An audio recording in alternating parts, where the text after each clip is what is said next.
saan man panig kayo ng daigdig, naron. Dito na naman tayo sa another episode ng ating vlogs, Badong Aratilis po. Pag-uusapan natin ngayon, ito po, no, sa dami po na kinakaharap, reklamo ni BBM at ng kanyang administrasyon sa Supreme Court, no? Sa dami po ng problema ng Pilipinas, pinakalaganap ang kagutuman,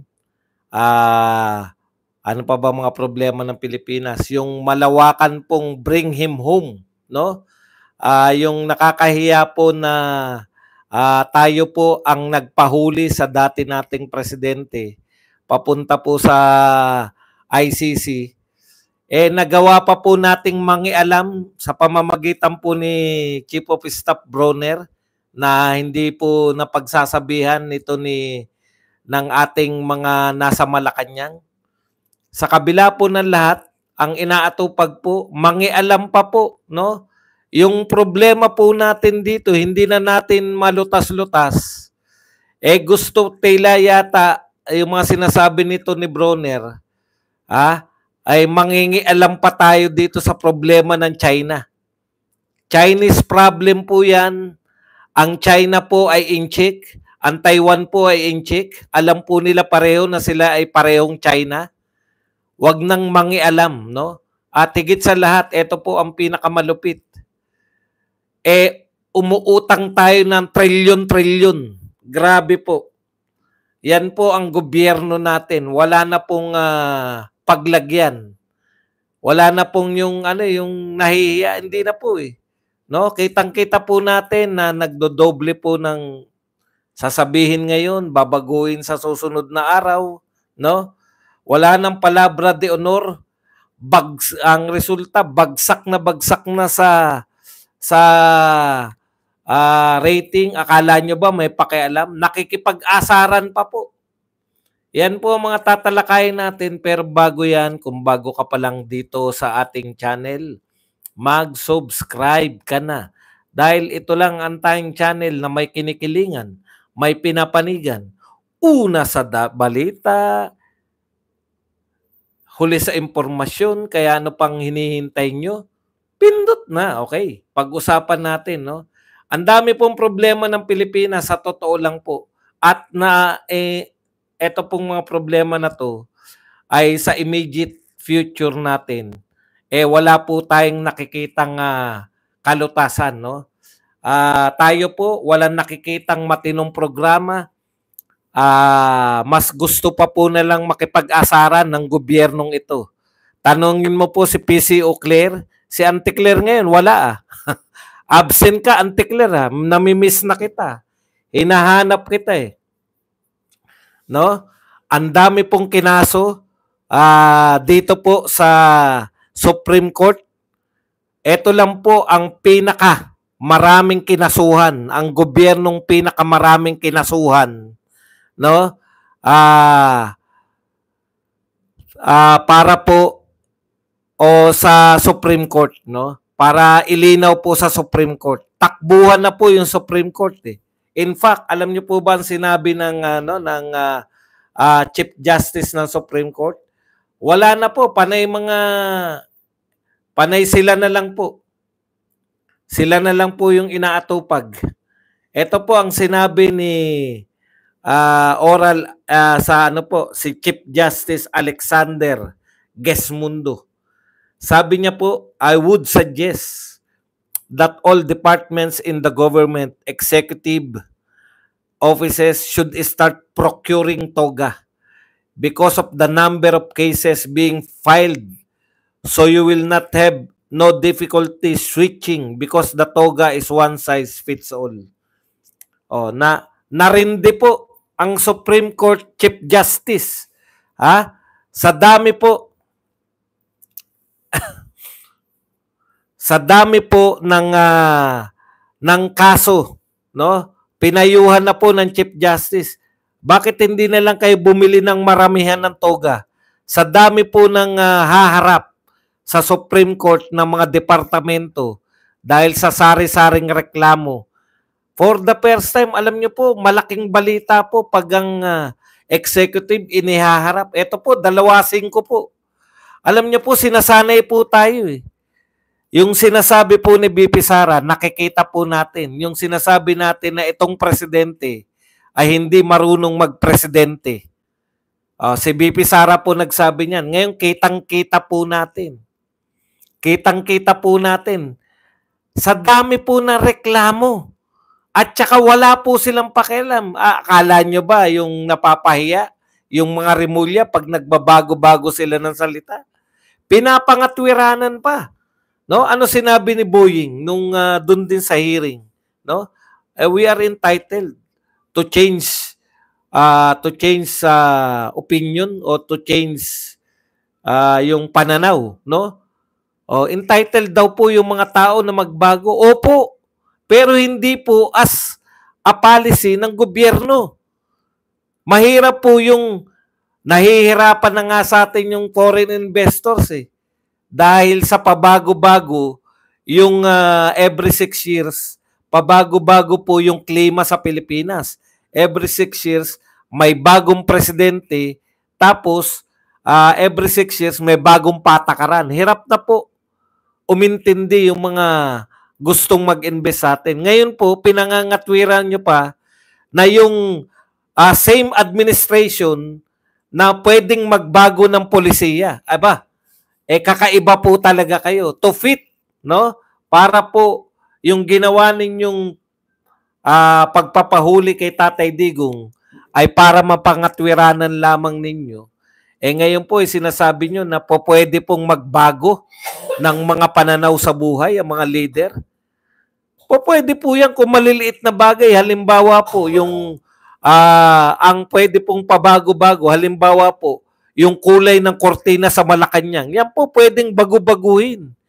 Pero yung polisiya po, halimbawa po na hindi tayo makikipagtulungan sa ICC, tapos bigla tayong nakikipagtulungan, hindi po maganda yan. Hindi po maganda yan sa isang bansa. Ngayon, nalantad po, dahil hindi kayo umattend, nalantad ni Senator Amy na talagang ito po ay planado. At kinote niya po si General Torre, ito ay matagal ng plano. Matagal na palang plano. Opo, hindi po pumirma si Quezon sa Sabina. Daig pa siya ng pangkaraniwang congressman. Sa totoo lang, Quezon, sa inaasal mo, daig ka pa ni Paduano. Si Paduano, maraming nagagalit. Galit tayo kay Paduano kasi Mr. Contempt. Pero pinangangatawanan niya na hindi nyo pwedeng pag pinatawag kayo, hindi po pwedeng hindi kayo dumalo dahil iko-contempt kayo ng House of Representatives. Pasensya na po kayo kung masyadong halo-halo na itong mga pinag-uusapan natin. Pero ito po, ang sinasabi po natin dito, kitang-kita po natin yung pattern ng gobyernong ito na wala pong isang salita, no? Hindi tayo makikipagtulungan, tapos nabibisto natin, nakikipagtulungan pala ng lihim sa ICC since 2024. Ano ba yan? Tapos, ang dami po eh. Sabi nga ni Gesmundo, sa dami ng kaso, eto, ulitin ko lang, because of the number of cases being filed. Sa dami po ng kaso na pinapile sa gobyerno, bumili na raw kayo ng toga. Diyan pala sa Supreme Court, bawal ka mag-appear dyan nang hindi ka nakatoga. Pinayuhan na kayo. Tsak yan pag tinanong nyo si Auntie Claire. Iba na naman na isasagot niyan. Sasabihin na naman yan. Si Duterte, hindi. Alam nyo po, no? Inaasar na kayo ng Supreme Court. Imbes na ang Supreme Court, inaatupag yung mga sangkatutak na kaso, panay gobyerno po yung kinasuhan sa Supreme Court. At wala po nahihiya mula po sa gobyerno. Very proud. Lantad na lantad po sa atin yung kamalian ng paglilipat ng pondo. Lantad na lantad po sa mga nakikinig. Mali. Supreme Court na po to, hindi po DDS ang Supreme Court. Pero pwede niyong maangguluhan. Sabihin nyo, ito, inano ni Duterte, ito. Supreme Court na po yan. Hindi po mga Duterte supporters ang nagsasalita na mali ang pagtatransfer ninyo ng PhilHealth. Ang linaw po. Alam nyo, tumatalino po mga tao dahil sa pakikinig. Napapakinggan namin, sinasabi ng Supreme Court Justice, na yun po pala, pag may sobra kang pera, dalawa po ang dapat gawin ng PhilHealth. Ano po yun? Una, magdagdag ka ng benepisyo. Ang nagpatotoo po, yung mismong taga-Supreme Court, mahigit milyon ang ginastos, wala pa raw 2%. Ang sagot ng PhilHealth, imaginein po ninyo, Supreme Court Justice na yan, umaangal pa. Bakit na walang umaangal ng mga Pilipino? Hindi namin alam eh. Pag binalikan ko kung magkano yung mga kinaltas nung nagpa-PhilHealth, nung na-ospital ako at sa kananay ko, baka ma-realize ko na ilang porsyento lang pala. Anyways, balikan po natin yung punto, no? Balik po tayo rito. Napakarami pong kinakaso sa Supreme Court. Isa pa lang po yan. Isa pa lang po yan sa ino-oral argument. Ano pa po? Meron pa po yung sa BICAM issue. Marirealize po natin ngayon eh. Nakikinig ako rin sa Supreme Court. Ang sabi ng Supreme Court, kaya po tinayo yung BICAM to reconcile. Diba? Kasi ang original po niyan, wala naman po pala yung BICAM na yan. No? Rules lang po yan ng Senate at saka ng HOR. Mas makapangyarihan pa po yung rules ng Senate at HOR sa sinasabi ng Constitution. Ang sabi po ng saligang batas, walang batas na hindi dadaan sa Senado at sa Kongreso. Bakit po may sariling batas yung BICAM? Kita nyo? Isa pa lang po ang ino-oral argument. Tangay na po yung ibang problema ng Supreme Court na sinampas sa Supreme Court. Katulad po nung blanco sa endorse bill, tapos magkakaroon na ng numero pagdating sa BICAM. O hindi nga sa BICAM eh. Napakarami po nating problema sa Pilipinas ngayon. Nagmumura po sa dyaryo. Pero wala kang matino eh. Si Auntie Claire, hindi po siya pampalinaw ng issue, pampalabo po siya.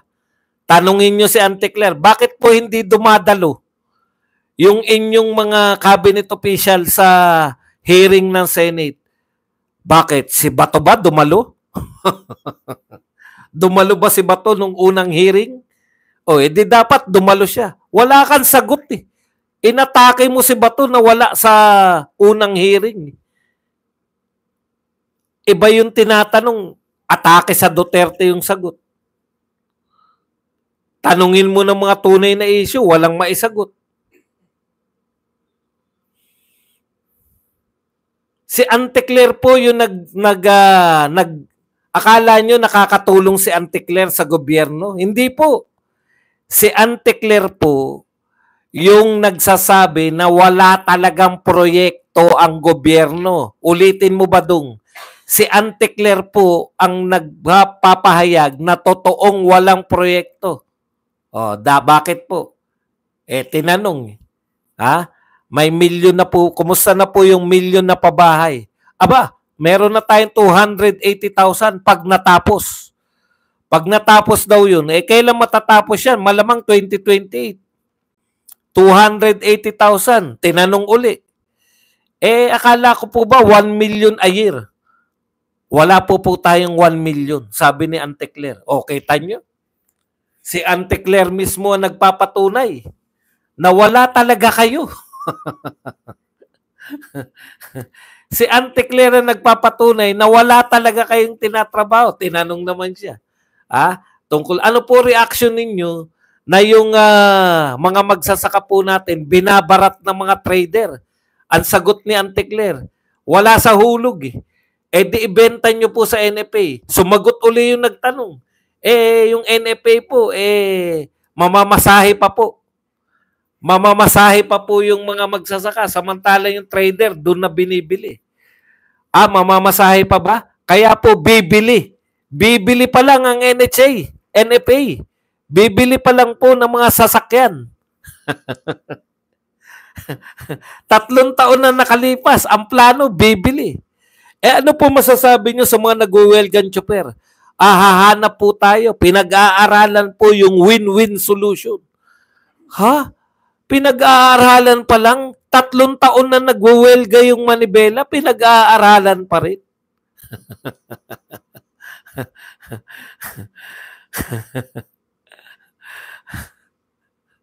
Dinidiin mo, Anticler eh. Bibili. Ba't wala po mga infra project? Pinatotohanan po ni Anticler na walang infra project. Bakit? Nilulutas na po yung suliranin sa right of way. Right of way pa rin. 3 taon na, wala pa, right of way pa lang. Pero, pag tungkol sa Duterte, ano po masasabi nyo sa sinabi ni BP Sara na salamat kay BBM? Tinanong ko yan. Hindi interesado si Anticler sa ibang issue. Ano pong masasabi ninyo, sasabihin, na si Donald Trump po, yung kanya pong pananaw, yung pananaw po ni Donald Trump na yung immigration policy, mukhang may nakakulong na po na mga Pilipino sa Amerika. Mga illegal, sabi ng nagtanong. Sabi ni Anticler, DFA na lang po ang sasagot niyan. DFA ang sasagot. Ano po masasabi niyo? 10 kukunin yung pambili ng mga jet? Tinanong na naman si Anticler. Dapat tinanong nyo kanina kay Maglaya. Pero pag sa Duterte, kahit sinabi lang, sinabi, ano po masasabi nyo sa sinabi ni Sara? Ayon sa Pangulo ng Pilipinas, I'm glad. Natutuwa daw ang Pangulo na nakatulong siya. Nakikipag-asara na lang po ang Pangulo eh. Wala na pong magawang matino. Tapos sabi ni Anticler, hindi kasi kayo nanonood sa PTV4. Kaya hindi nyo nakikita yung proyekto. Ikaw na nga tinatanong. Ikaw na nga sumasagot eh. Sabi mo, wala eh. Dahil right of way. Pwede ka ba magkaroon ng mga tulay, mga kalsada, kung hindi mo nalulutas yung right of way? Ikaw talaga, Anticler. Akala nyo, no, porket importante lang kasi sa kanila makasagot eh. Hindi po makalutas ng problema, makasagot at masisi ang Duterte sa kanilang mga kasagutan.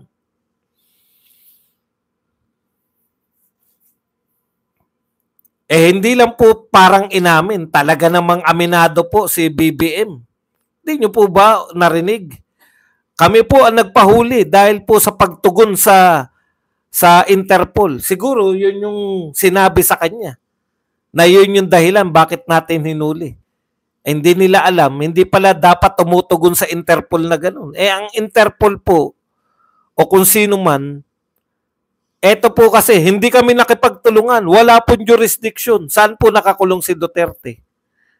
Sa ICC. Hindi kayo nakipagtulungan sa ICC. Kahit po simpleng tao, wag na po yung mga henyong katulad ni Badong.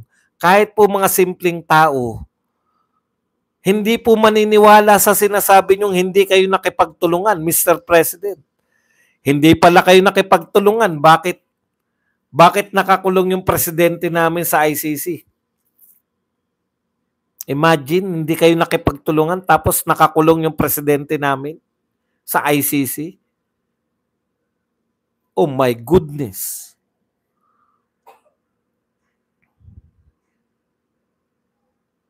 Okay. Ang malupit pa nito, sabi po ng survey, pinakamaraming nagugutom. Pandemya lang po yung nakatalo. Pero sa lahat po ng presidente, si BBM po nagkamit, walang pandemya, ng pinakamaraming nagugutom. Involuntary. Ilinaw ko lang po, may mga pilosopo kasi. Meron po talagang mga nagugutom. Halimbawa po, pag Ramadan, gutom po yun dahil hindi kayo kakain ng maghapon. Hindi po yun. Voluntary po yun. Ang involuntary o kaya yung mga artista o yung mga gustong maging modelo. Konti lang kakainin tapos exercise ng exercise. Gutom talaga yun. Hindi po yun yung ibig sabihin ng involuntary. Pag sinabi pong involuntary, ayaw mong magutom. Gusto mong kumain, wala kang makain. Yan po, pinakamarami pong involuntary na hunger. Pinakamaraming involuntary hunger sa Pilipinas. Ito po, sa kabila po ng lahat ng issue, isa pa lang po ang oral argument sa Supreme Court. Kitang-kita na po natin sa oral argument na to na may mali silang ginawa. Isa pa lang po yan. Ang dami pong nakasalang. Ano-ano po yan? Yung pong BICAM, yung blanco, nagkaroon ng numero. Ano pa po? Yung sinampa po ng mga Duterte. Hindi pa po natatalakay yan. Hindi pa yata nakakalendaryo. Napakarami pong harapin. Kaya nga pinayuhan na ni Gusmundo. Bumili na kayo ng mga toga. Maramihan para makatipid. Ngayon po, may nagsasabi na po, isang kandidato, si Norberto Gonzales. Marami na pong grupo. Malamang mga kagrupo niyan.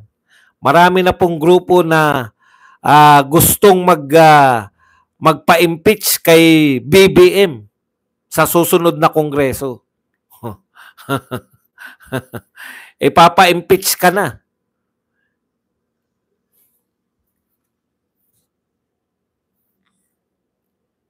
Okay. Ang malupit po nito, yung mga problema po na, alimbawa po, paano po sumagot to si Auntie Claire. Tinanong po siya, nagbabala po yung Chinese Embassy. Alam niyo po ba kung bakit tayo problemado? Sa totoo lang po, ang tawag po sa tourism ngayon sa buong mundo, meron po tinatawag na revenge tourism.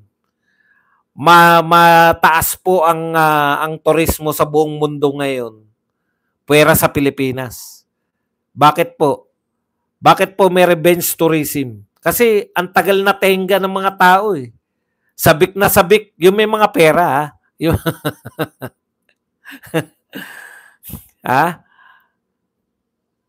yung mga may pera. Nga po. Naroon na tayo sa tamad lang ang magugutom. Wala naman pong problema eh. Ang sinasabi ko po katotohanan. Ngayon po pinakamaraming nagugutom. Wala na tayong magagawa kung tamad sila o hindi. Sinasabi ko po ngayon ang katotohanan. Okay, balik po tayo dito sa pinupunto natin. Yung pong pakikipagtagisan natin, nanghuhuli po tayo ng mga nakakahuli tayo ng mga spy, di umano, ng China. Yung China po, nanghuli na rin po ng 3 Pilipino na di umano ay spy. Talagang ang tingin sa atin ng China, kaaway na eh. Nagkakahulihan na spy. Alam niyo po, hindi po achievement yung binobomba tayo ng yung ginigipit tayo ng China, no? Tapos kakantyawan niyo si Duterte. Si Duterte kasi may kasalanan. Si Duterte may kasalanan ng bakit lumalala, nagkakaroon ng tensyon tayo sa pagitan ng China. Tahimik tayo nung panahon ni Duterte. Bibili tayo ng mga jet ngayon. Saan sa tingin nyo kukunin yung pambili niyan? May pera ba tayong pambili? Malacanang travel advisory ng Chinese Embassy tungkol sa Pilipinas. Nasasabi nila ito dahil sa Pogo. Ang gustong palabasin ni Auntie Claire, yung Pogo, ay sponsored ng China. Sa totoo lang po, Auntie Claire, kung ikaw ay hindi mo niloloko yung mga tao o hindi mo niloloko yung sarili mo kasama ng mga Pilipino, alam mo na ayaw ng China ng Pogo. Kaya nga sila nag-ibang bansa eh. Kaya nga sila kaya nga sila naging Pogo eh. Dahil ayaw ng China yung sugal dun sa kanila. Kaya dumayo dito nagtayo ng mga Pogo, pero ang mga manunugal nila ay mga inchik pa rin, mga Chinese citizen pa rin, no? Dahil ayaw nga ng China. Ang layo naman ng mga sagot mo, Auntie Claire. Tinatanong ka, ano masasabi dun sa advisory ng Chinese Embassy? Malaki po epekto niyan. Tignan nyo po, nung panahon po ni Pangulong Duterte, pinakamalaki po, kung hindi ako nagkakamali, sila nangunguna o pangalawa sa pinakamaraming turistang nagpupunta sa Pilipinas. Hindi po ako sigurado sa figure kung una sila o pangalawa yung China, yung mga Chinese. Ngayon po, wala po. Yung mga advisory na ganyan, sinusunod po ng mga Chinese yan. Oo, ako na mali. Pero magbasa ka. Hindi mo ba naisip yun? Kung gusto ng China yung pasugalan, bakit pa sila dadayo dito? At magdadala ng mga incheck para dito mag-operate?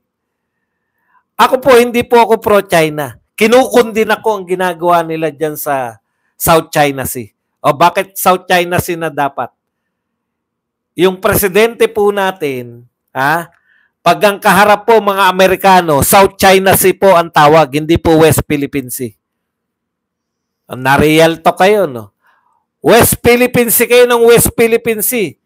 Pagkausap ni BBM yung mga Amerikano, South China Sea ang sinasabi ni BBM. Conscious ba yun? Opo. Sa tingin ko. Hindi po pagkakamali yun.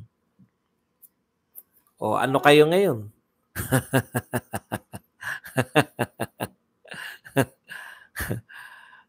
Digong ka na naman po.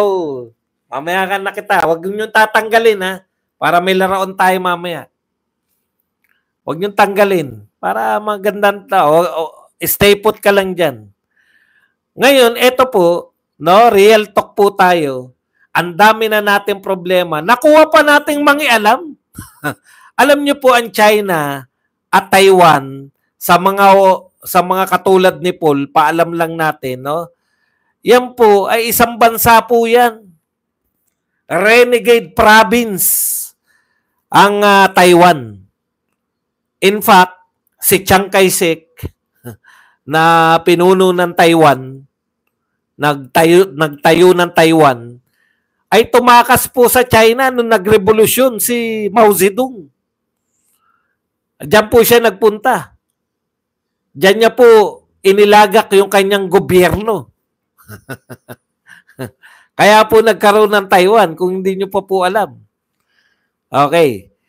Ngayon, so ito po ay internal problem ng mga inchik. Ano po ibig sabihin ng internal problem? Parang pag meron pong probinsya natin, halimbawa po yung Mindanao, sinabi nila, aalis na kami, halimbawa lang po to. Dapat ba makialam yung ibang bansa kung lulusubin ng AFP yung secessionist sa Mindanao?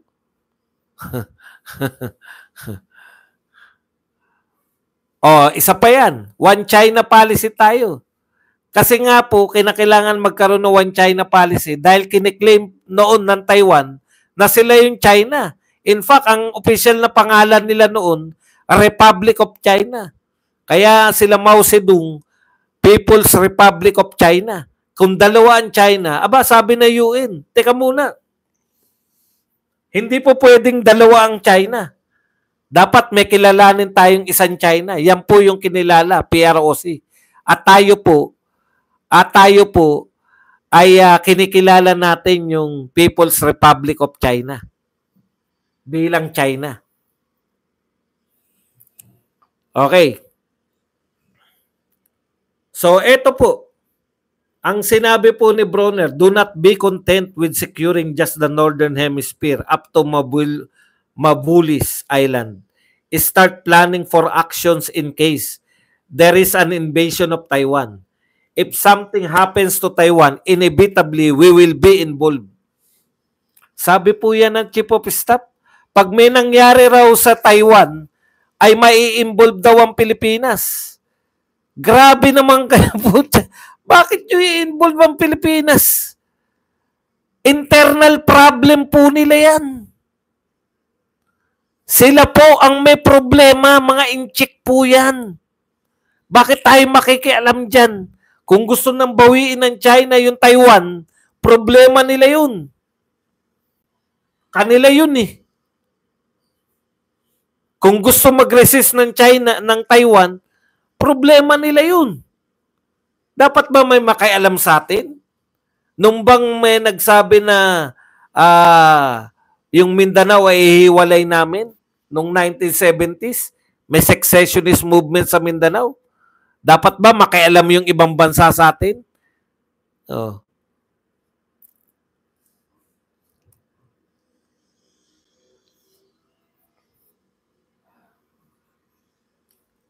Kung may Pinoy po, totoo naman yan, may Pinoy po dun. Kung may Pinoy po sa ibang bansa, AFP po ba ang nakikialam?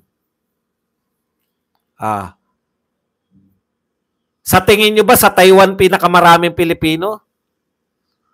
Saan po pinakamaraming Pilipino sa palagay ninyo? Sa US. Di po ba? Nagsasalita po ba yung AFP tungkol po sa immigration policy ng US?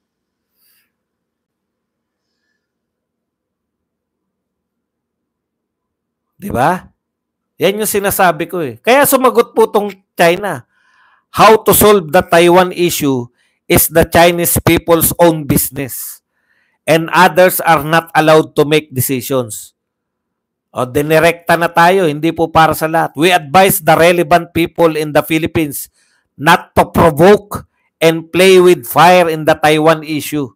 Those who play with fire will get burned. Alam niyo po, ang tatapang po natin magsalita eh. General Bronner, papaalala ko lang po sa inyo.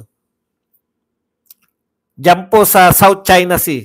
South China Sea na po itawag natin kasi yung presidente South China Sea tinatawag eh. Tinapos na po ni BBM yung issue ng West Philippine Sea at South China Sea. South China Sea na po ang ginagamit niya. Okay. Diyan po sa issue ng South China Sea, paliwanag lang po natin dito sa mga to. No? Sa South China Sea po, General Bronner, makailang beses na tayong winater cannon ng China. General Bronner, ano pong ginawa ninyo sa AFP? Lumusob ba kayo? Tayo po yung binobomba ng China. May ginawa po ba kayong hakbang? O nagsalita ba man lang kayo? Ayaw nyong magsalita man lang. Kasi ayaw nating palalain. Pinoproject lang natin, inaapi tayo. Hindi tayo lumalaban. Bakit pag lulusubin yung Taiwan, makikialam tayo? Huwag tayong maglaro ng apoy. Huwag tayong maglaro ng apoy kasi tubig hindi natin kaya eh. Water cannon hindi natin kaya. Wala tayong kakayanan sa water cannon pa lang. Iniitak yung ating yun ang po pinakamalala eh. Initak yung ating mga rubber boat. May nagawa ba kayo? May nagawa ba tayo? Kasi kung may nagawa kayo, putya, isusukan na kayo talaga ng gobyerno ng mga tao. Ang dami natin problema, lalahok pa tayo sa digmaan na hindi naman tayo kasali.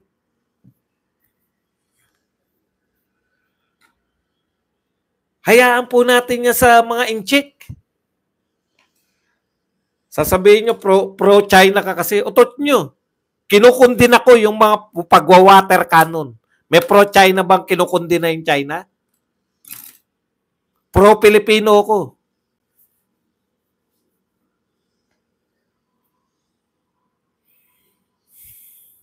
Okay. Punta po tayo rito.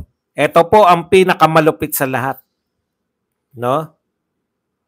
Ngayon po, sa kabila ng lahat ng ito, ayan, no? Marcos admin increases quarter to 2025 borrowing plan.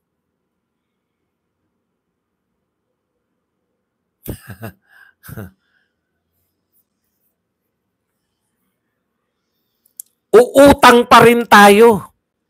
Ang inutang po natin nung nakaraan, no? Ang inutang po natin nung nakaraang quarter, ito po ang pinag-uusapan natin ngayong taon na. Hindi po yung mga ilang taon na nakakalipas. Hindi po panahon ni Duterte to. Panahon ni Marcos at ngayong taon lang, 2025. Teka lang. Anin ko lang, kinakailangan tama yung figura natin eh.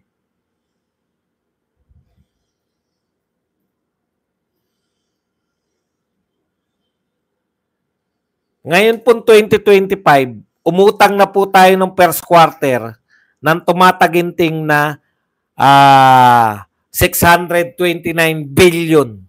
First quarter, meaning po from January to March 2025. First quarter, nakautang na tayo ng 629 billion. Ngayon po, dadagdagan po ang utangin ngayong second quarter, gagawing 735 billion. So, tanggalin natin yung butal. Hindi, sama natin yung butal. 1.5 trillion po ang inutang natin kalahating taon pa. Kalahating taon pa lang, 1.5 trillion na ang inutang natin.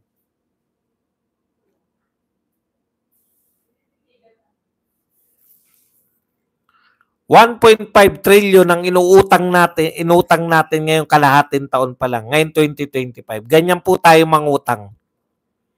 Ang lalakas ng loob ninyo. Ang lalakas po ng loob natin. Hindi ko po alam kung saan gagamitin. Kasama ba yan sa bibili ba tayo ng jet? Para saan? Alam niyo po, napaka-practical po. Napaka-practical po ni Tatay Digong. Ang sabi niya, mahirap na bansa pa lang tayo. Hindi natin kaya makipagmatigasan sa China. Kaibiganin natin.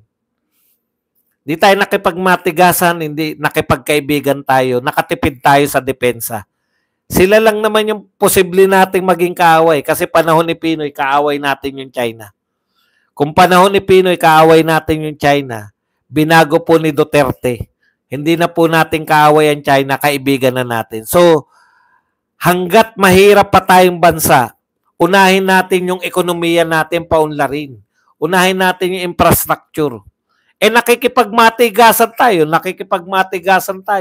Sabay binentahan tayo na US. Sila din nagbenta sa atin eh. Ang tawag sa atin, ano kaya? May tawag dyan eh. Binubuyo ka. Binubuyo ka. Sige, sagot kita. Oh, lugi ka. Pucha, wala kang armas. Bili ka sa amin.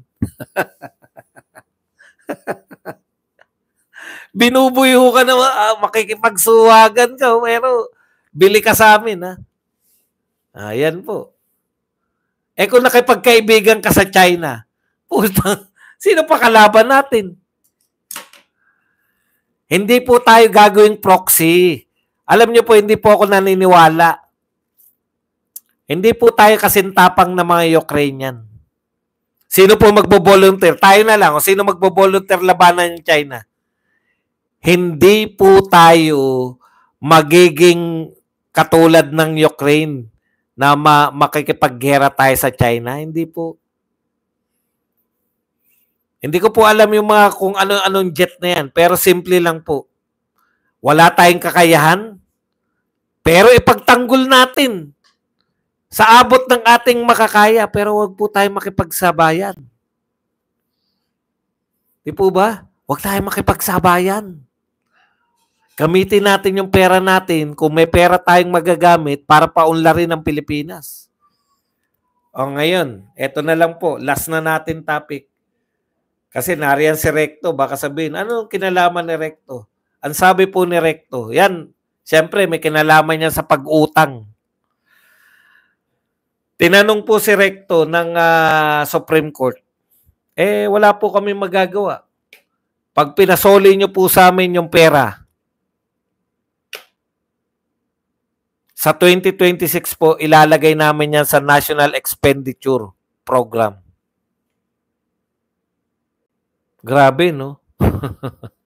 Kinuha nyo yung pera, pag dineclare na illegal, hindi po. Supreme Court, pag dineklara na lang illegal yan, i-demanda natin yung mga yan. Ano yan? O illegal ang ginagawa nyo, isusoli na lang po namin. Putang mahirap. Makita ka, akyat bahay. Isusoli ko na lang po, parang awa nyo na, patawarin nyo ko. Hindi, kulong ka. Ikukulong, walang pang abogado, wala lahat. Gusto isoli yung ninakaw niya. Pag sila ganun, sinabing illegal, isusoli lang. At hindi pa yung isusoli ito, yung pera, kukunin din sa atin. Iba-budget natin. Sa atin din kukunin yung pangsusoli. Anak ng tinapay naman, Recto. Alam nyo kung bakit? Isa pang kinakabahan si Recto. Pag ngayon nyo po kami pinilit, hindi po natin masusunod yung kakapusin po tayo sa budget. At bababa po yung rating natin. Saang rating? Saan ka, ano yung iniintindi mong rating, Recto? Yung credit rating po natin, bababa. Ha? Bababa yung credit rating natin. Kawawa naman tayo. Ano po ibig sabihin nun?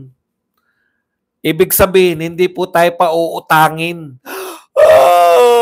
Di ba yan ang proyekto ni Marcos? Ang proyekto ni Marcos ay mangutang. Wala na nga proyekto, wala pa utangin. Paano na proyekto? Kinakabahan po sila na bumaba yung credit rating natin. Kasi meron silang target na ang target kasi nila yung makita nila, maipakita sa mundo na eto po, kumikita kami. Alam niyo po ba? Yung mga pagkuha nila ng pera na yan, pinipresent po nila yan na kumita ang gobyerno. Kumita ang gobyerno dahil kinuha yung PhilHealth, kinuha yung PDIC, kinuha po yung sa iba't ibang ahensya. Teka, meron kayong hindi ginagamit, stib na yan, amin na yan.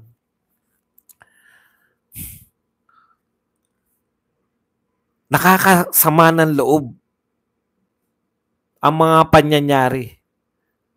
Ang problema, putya, gusto pa yata tayo idamay sa gera ng mga inchik nitong mga to. Walang proyekto, mangungutang, panay ayuda. Tayo pa sinisi, hindi kasi kayo nanonood sa PTV4, kaya hindi nyo alam. Yan lang po ang ating topic. Pwede na kayo magtanong, pwede na po kayo magbigay ng reaction. At higit sa lahat, sabik na po ako.